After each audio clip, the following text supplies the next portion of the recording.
we have WWE Battleground coming up here in 2 weeks. And we have a championship situation, the WWE Championship, or I guess I should say the WWE World Heavyweight Championship for now. Who knows what it's officially called? It's been called WWE Championship, WWE World Title. Hey, obviously they're pushing for 2 titles.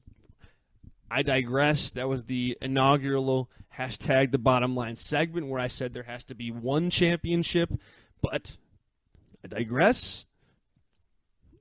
I disagree wholeheartedly, but at this time it's clear that they are moving towards 2 world championships, 1 for Raw, 1 for SmackDown, and the current title that Dean Ambrose held is the WWE Championship.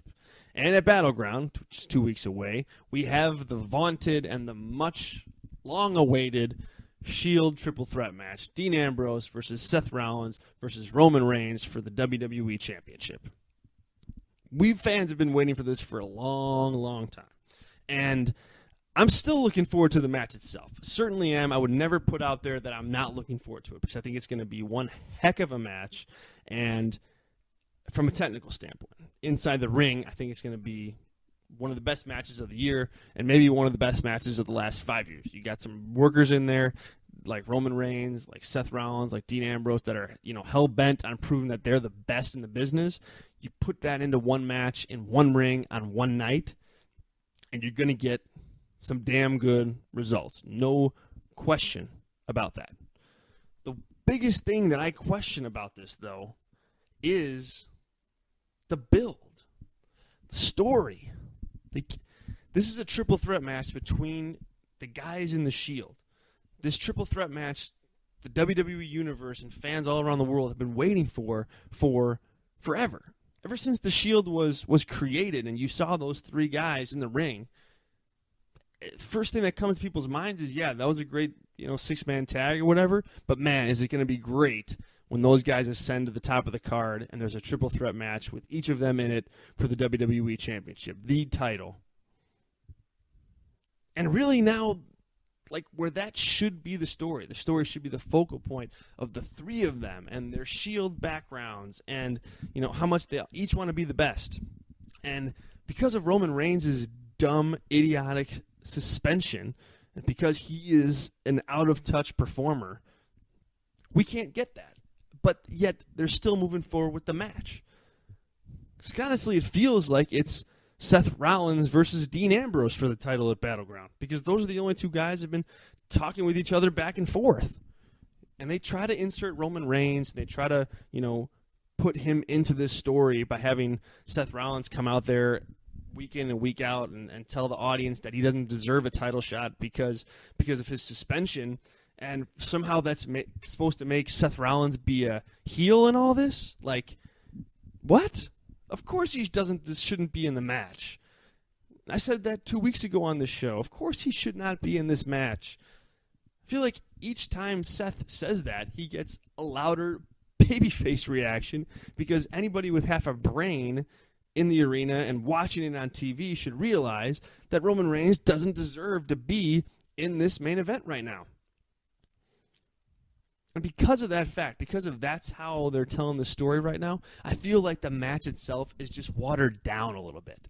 It's not what it should be because it's not being presented as it should be because it can't be. Because Reigns isn't there. Because he's a moron. That just makes me kind of shrug my shoulders and go, And it'll be what it'll be, I guess. The match is going to be good, obviously, but it should be so much more. And I think that's the part that bugs me the most about this whole thing. It should be bigger. It should be better. It should be the thing that everyone's talking about in the pro wrestling universe. And it's not. Mainly because of Roman Reigns.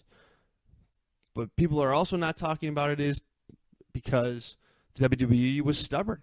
And they decide that they have to go forward with this match and they have to keep Reigns in it. And, it is what it is. I'm sure it's a business decision of some nature. But to me, it's watered down because of that decision, business or otherwise. Now, tonight on Raw, we had Seth Rollins in the middle of the ring. He did this pretty funny, I would say, Rollins report segment where he clearly faked an interview with Roman Reigns to make Roman look horrible, which it did. So I thought that segment with Rollins was pretty good. You know, he tried his best to make it work. It would be better if Roman would be able to stand in the ring with him, obviously. Dean comes out, and the two of them, Seth and Dean, tonight, I thought had one of their most classic moments in all the matches that they've had against each other, all the main events, Hell in a Cell, Money in the Bank, or ladder matches, and everything in between. The promo that they cut in the ring tonight was amazing. It was that kind of promo is what I expected for this Shield triple threat feud each and every week. And that, you know, obviously it would include Reigns too. But that intensity, that promo tonight felt real. It felt like they each were trying to one-up each other. In each promo, when Seth was talking and when Dean was talking, both of them, all they talked about, they mentioned it, 2-3 times, that they were in this to be the best. And they were in the WWE to be the best, and they want to prove that they're the best in the WWE and the best performer to come out of the Shield. And you felt that. You felt that with each of them, with Seth and with Dean. And I thought both guys did an amazing job making the audience feel that passion. Seth Rollins was great. Dean Ambrose was even better. His promo was intense, it was passionate, and it was spot on. It was completely accurate, and it felt real. It felt like both guys were supposed to say everything that they said because it was written for them, but it also felt like they actually believed everything that they said. They believed they were the best. They believed they, were destined for greatness and destined to be the top guy in the company. And I particularly love the segment for Dean Ambrose's sake because, man, that guy, he has been, in his singles career so far, the victim of some incredible backwards booking and, nonsensical finishes and, sometimes overly comedic-based character that's clearly pushed from the top down. And yet he's still the most over guy on the roster, still, to this very day. And it's a testament to just how good he really is. And tonight it was really great to see him kind of break away from all of that, from everything that has happened to him, pre-tonight, and say that, no, I'm the top guy in this company. This is my championship. I've been the top guy for a long time. And from there he went. And I thought it was a really, really great moment for him. And on the flip side, it was great for Rollins too. But we've seen Rollins cut promos like that before. No surprise that he's good on the microphone. And it's no surprise that Dean's good on the microphone either. I just thought he came off as extra serious tonight and extra focused and, extra ready for this big triple threat match. I see promos like that, and I'm just like, man, they're just missing out a little bit on this because they're rushing it. To me, Reigns needs to be there for this to have the full effect. And because he can't be there, it just doesn't.